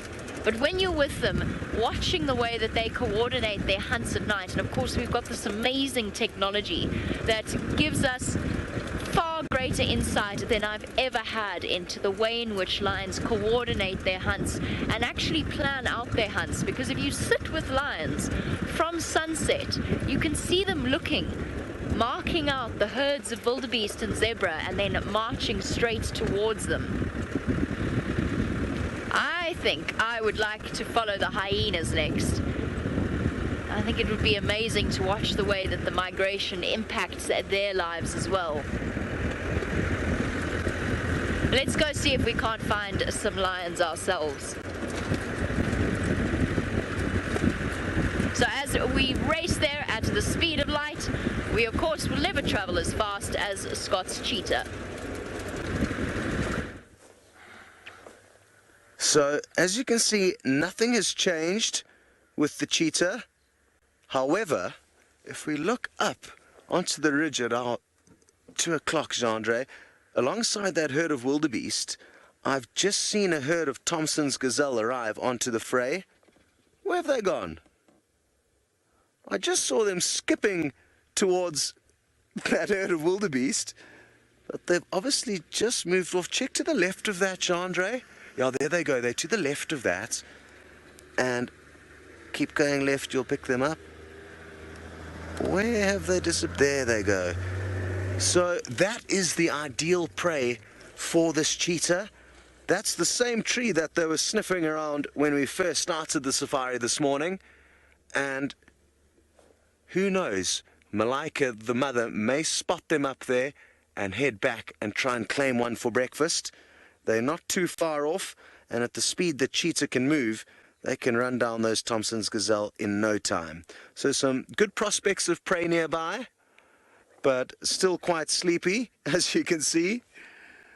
There's a blank of clouds that are preventing the sun warming up these cheetah, and I guess that's why they are taking their time this morning. They're just waiting to warm up.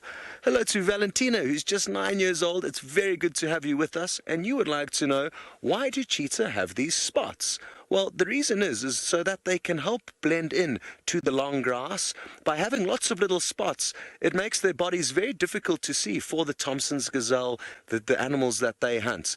So it looks good for our eyes, and it works well for them because it helps them blend in. Even now, if Jean-Andre zooms in a little bit, until he gets close, look at how well those spots help break up their body into pieces that their prey cannot see. So that is why they have their spots. And I hope you're having fun on our safari, Valentina. Okay. Well, Brent has found another animal that these cheetah may decide to snack on at some points of the day. So why don't you go and have a look? Well, we found a few animals that a cheetah would like to snack on, but I think the one that Scott's referring to is the zebra.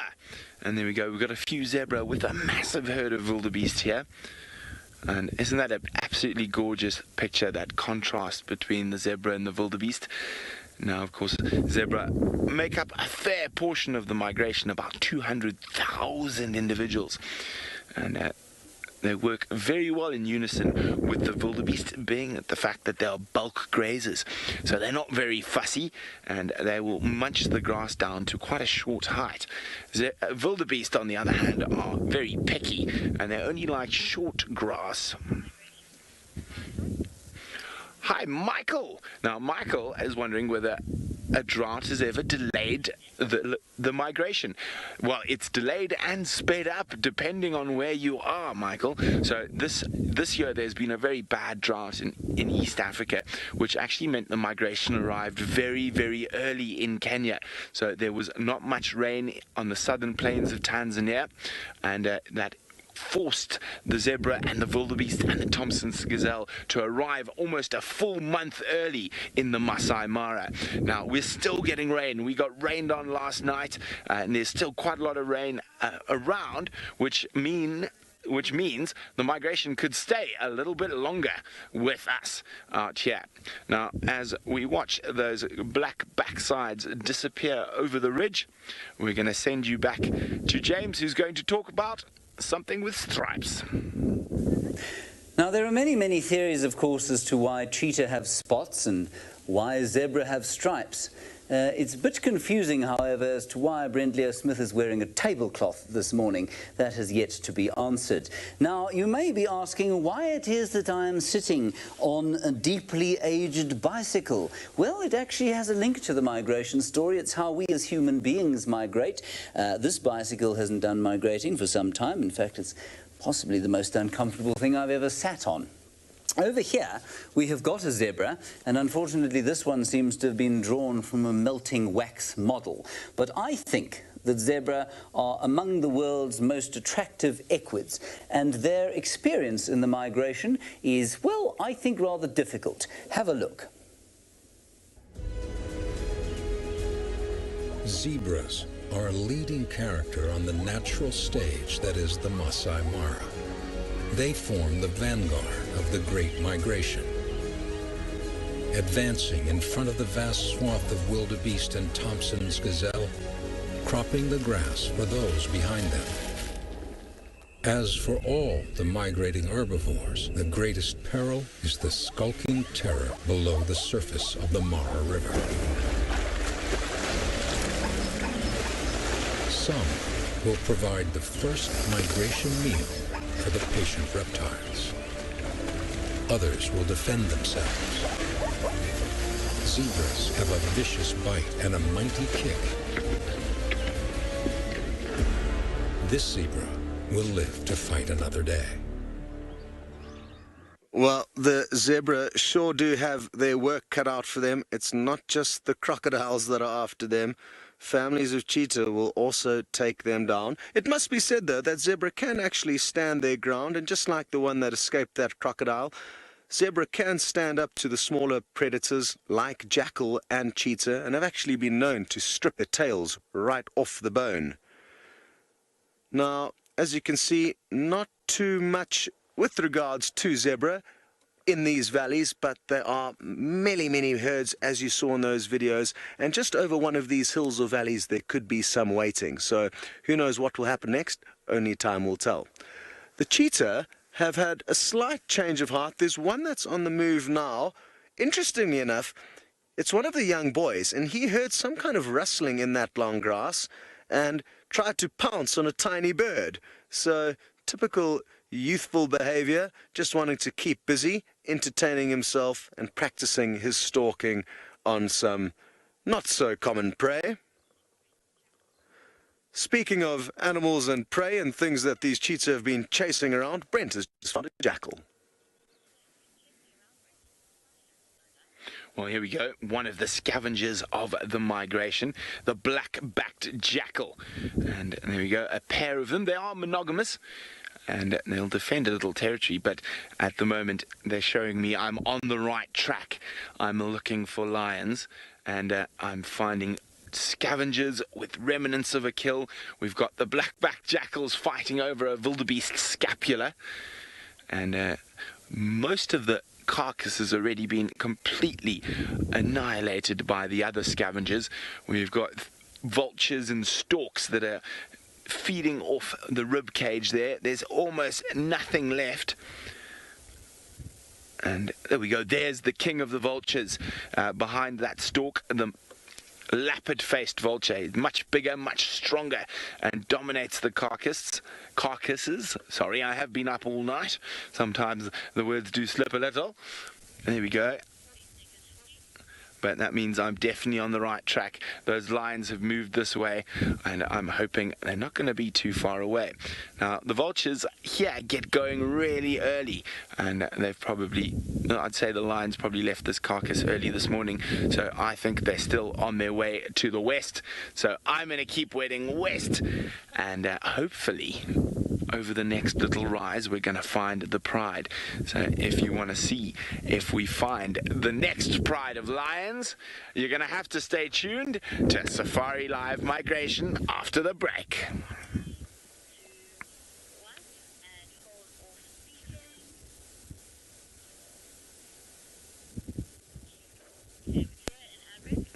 Oh, okay, well, the lions seem to be proving a little bit difficult to find, but we're definitely on the right track. And we've got Rupel's Griffin, there we go, taking off in front of me. Not much left there. Not much left at all. And the vultures are so fat they're battling to take off.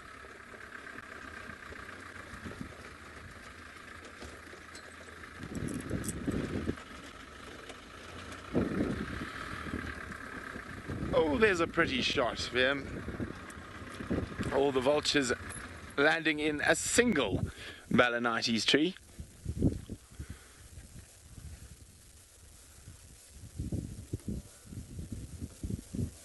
Here we go.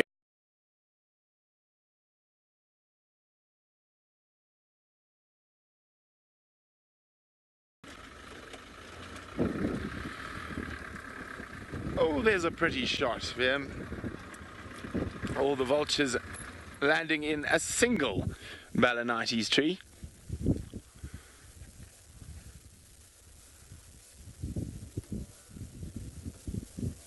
Here we go. As a lion, I think I would have made my way this way towards the next big grouping of wildebeest.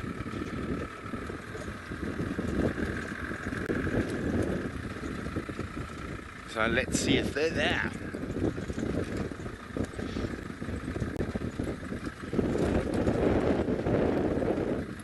We're just looking for those lovely round ears to pop out of the grass.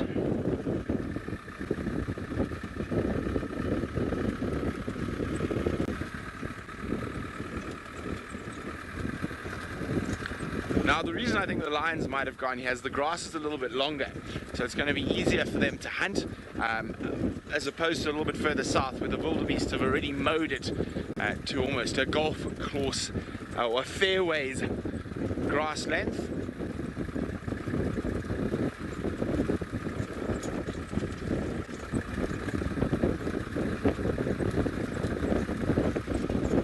Come on, kitty cats, where are you hiding?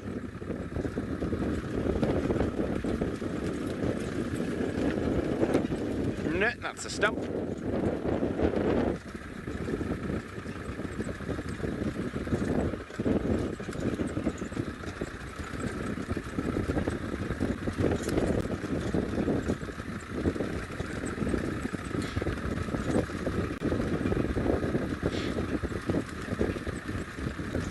It looks like a mixed group of wildebeest and zebra there. And they're starting to head towards this way. Now, hopefully we've got some lions in ambush somewhere between us and them.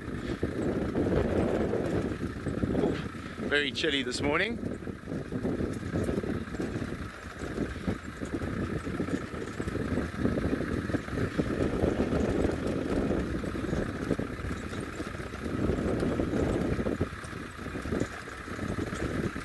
There's some wildebeest running up ahead. Let's go have a look.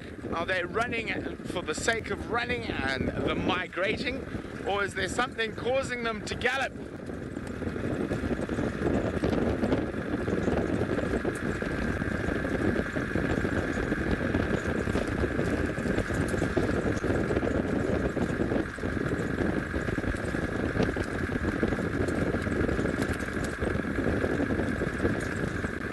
No, it looks like they're running for the joy of the morning. Now, this is an area that would be excellent. Quickly across to Jamie. We're racing along towards my favorite lion pride, and not only did we think, there we go, we just wait for the TV audiences to return. Essentially, the Angamas are right below James, visible from the mountain range. So we're going to speed along towards them in the hope that we can have a look at those gorgeous cubs, since the Paradise Pride have evaded me completely, as have the musketeers. They all waited until the last moment to disappear. The zebra are getting here. Migration's already on its way this far north. Oh, David looks like a human popsicle in the back there. He looks so frozen. I'm sorry, Dave.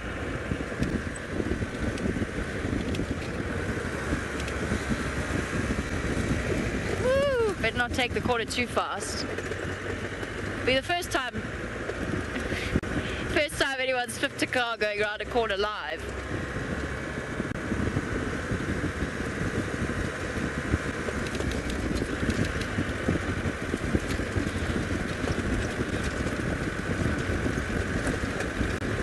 Welcome back to your live safari from the Masai Mara here in Kenya, where we are right in the middle of the experience of the Great Migration. Whether it is seeing the... Oh, speaking of Great Migration, sorry, I got something to show you. Live safaris, they've always got something unexpected happening. Just quickly, because I'm meant to be racing to a lion pride, James has called me in over the radio to tell me that he can see the lions that I want to go and see. But this is just such a beautiful elephant herd. I can't stop but have a quick look. So remember, this is live and interactive, which means send through your questions on #SafariLive on Twitter. One of those things, live safari, you find something unexpected, including a massive herd of elephants. There's probably about 50 elephants here. What a stunning surprise. But Dave, we can't linger too long, can we? We've got those lions to go and find, and of course we've got to go and tell the story of the wonderful Angama cubs as well. But before we disappear off, just a quick one more look at our elephants, because Danielle has sent through her question on #SafariLive. Daniela wants to know if the elephants move out of the area when the migration arrives. Daniela, they do actually. They move into the forested areas, up into the mountains, up onto the hilly crests, where they can duck away from the wildebeest. I think all of that noise and commotion and the lions running everywhere just irritates them a little bit. And of course, they've got this wisdom. Right, I'm going to go racing along to the Angamas, and it sounds as though James has been having fun up at the top of the mountain. Let's go see what he's up to. I have indeed been having enormous fun at the top of the mountain here. I have spotted the Angama Pride. Please do talk to us, #SafariLive, and we're going to take you down to the Angama Pride via the mountain cam. There we are. You can see beautiful spotlights coming down from heaven onto this absolutely spectacular landscape, and one of those rays has caught my eye down towards the left here, sorry, to the right. And what actually arrested me, or told me that the lions are there, were the presence of those vehicles. That is where I'm almost certain the lions are. They're in that donga or gully, or laga, or drainage line, whatever you want to call it, and that's what those vehicles are there doing. Beyond them, of course, an enormous herd of buffalo, and if you were to ask me what animal would you like to be here in the Masai Mara, I would say a buffalo, because there is so much else for the lions to eat that the buffalo survive almost completely unharassed. Now, last week we took you across to our character wall, and we named our cheetah. We named the cheetah, here he is, with his collar.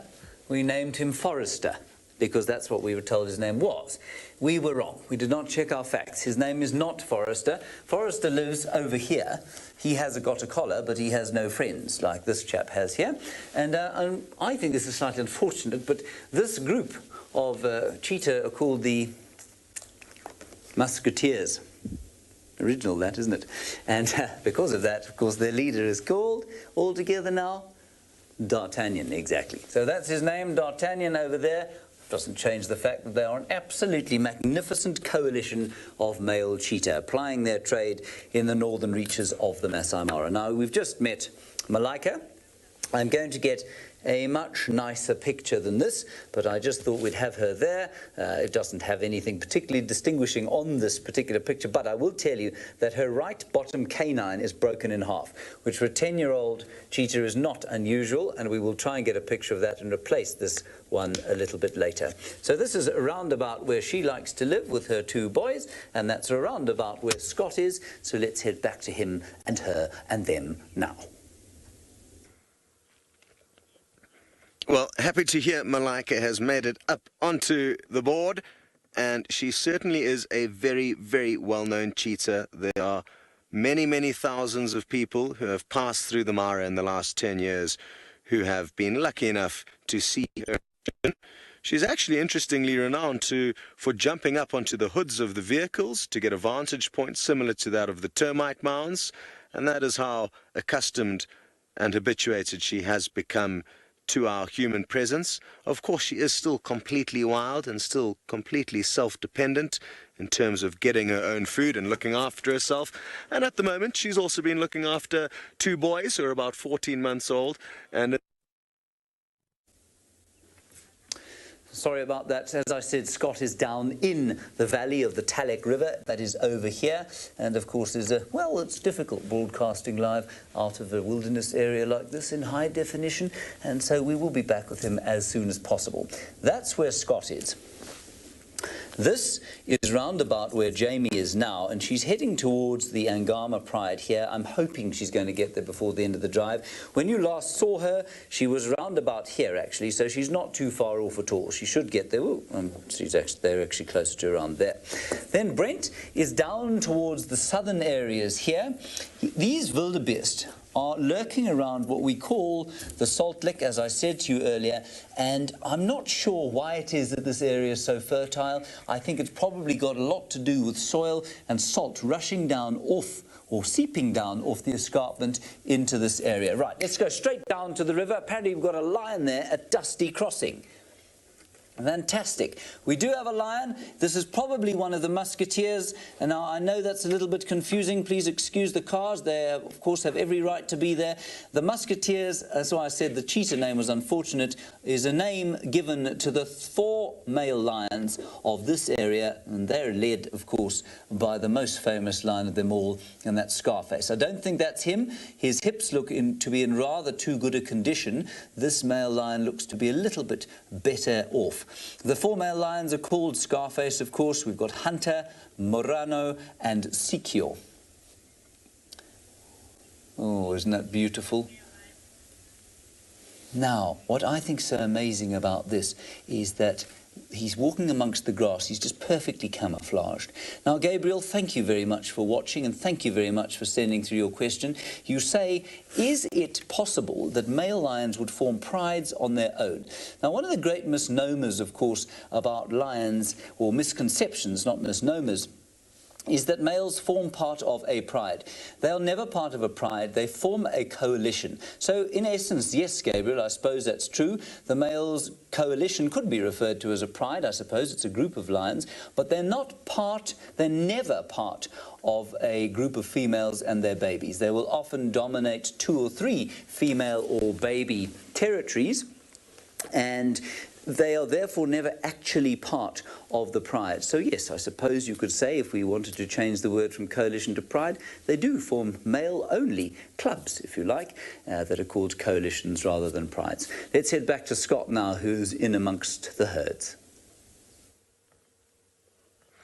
well, this certainly is not a males-only club we're looking at here. This is a mixed herd of wildebeest, and I love seeing them line up in single file, and always wonder how and when the leader of the pack decides where to take all of its followers.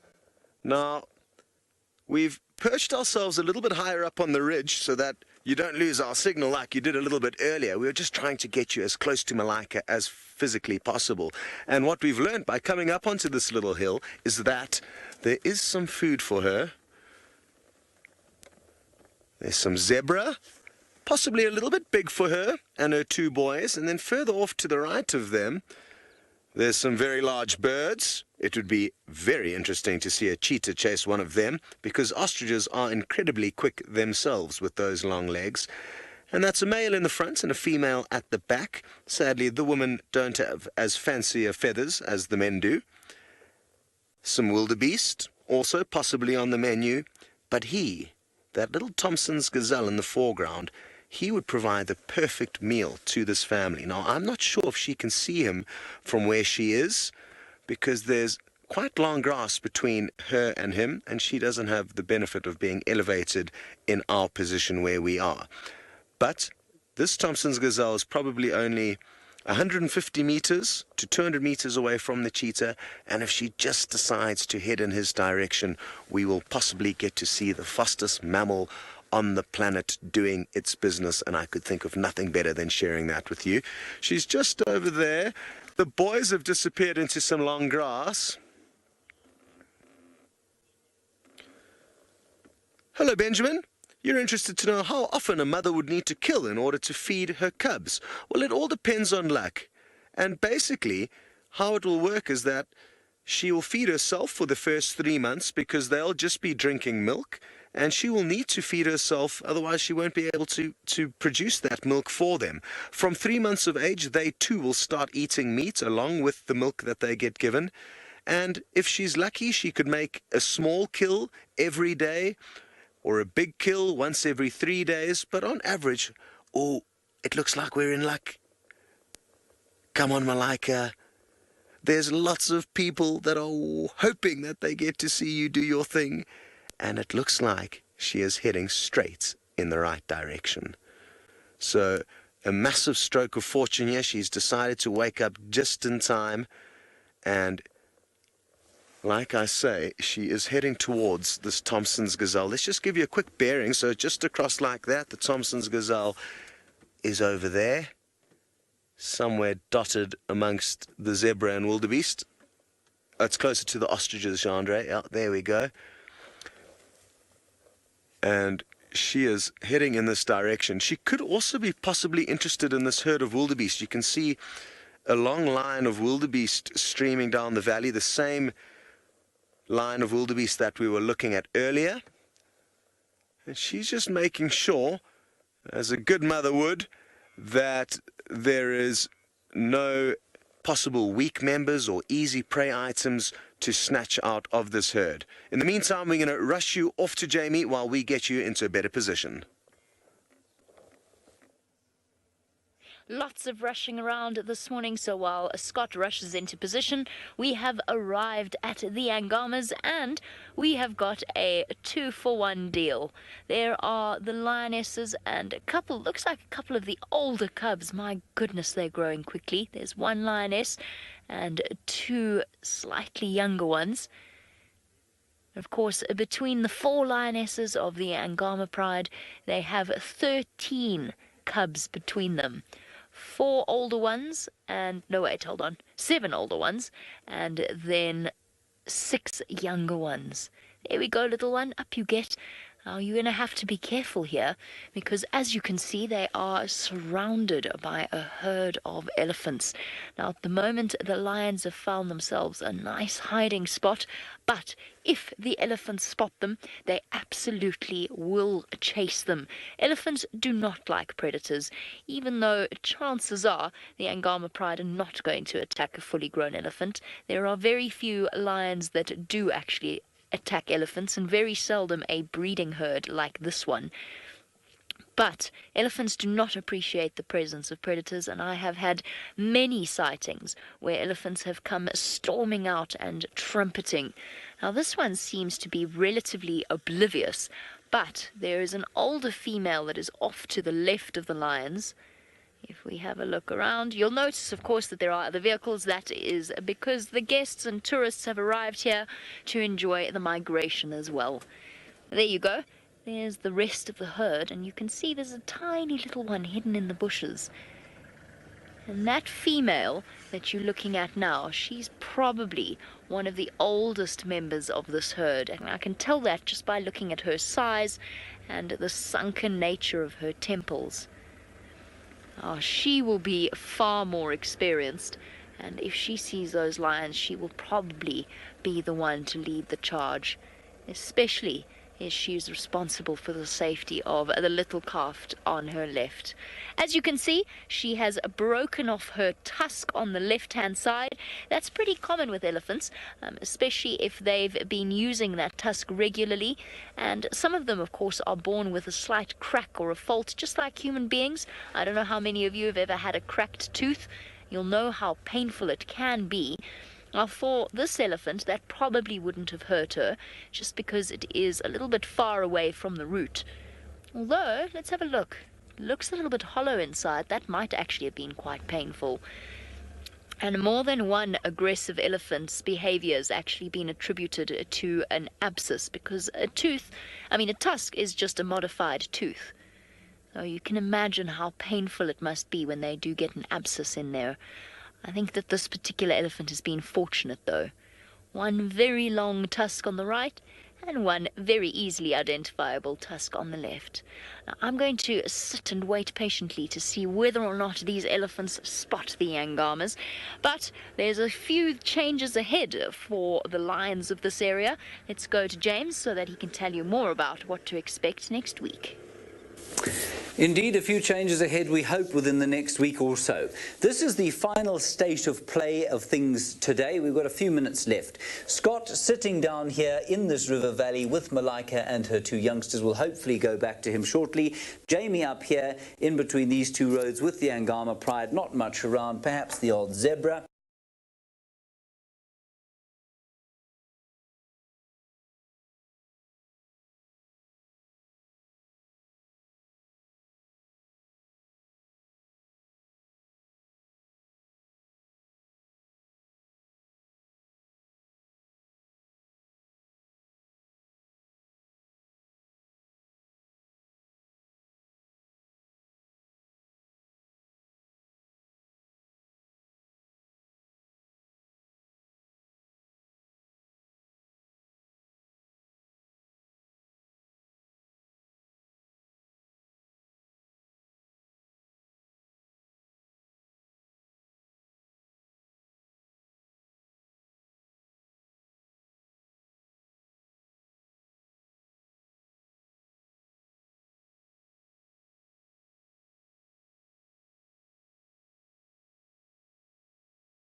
Indeed, a few changes ahead, we hope, within the next week or so. This is the final state of play of things today. We've got a few minutes left. Scott, sitting down here in this river valley with Malika and her two youngsters, will hopefully go back to him shortly. Jamie up here in between these two roads with the Angama pride, not much around, perhaps the odd zebra.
on Twitter. You can send us your questions and comments throughout the show. We'd love to hear from you.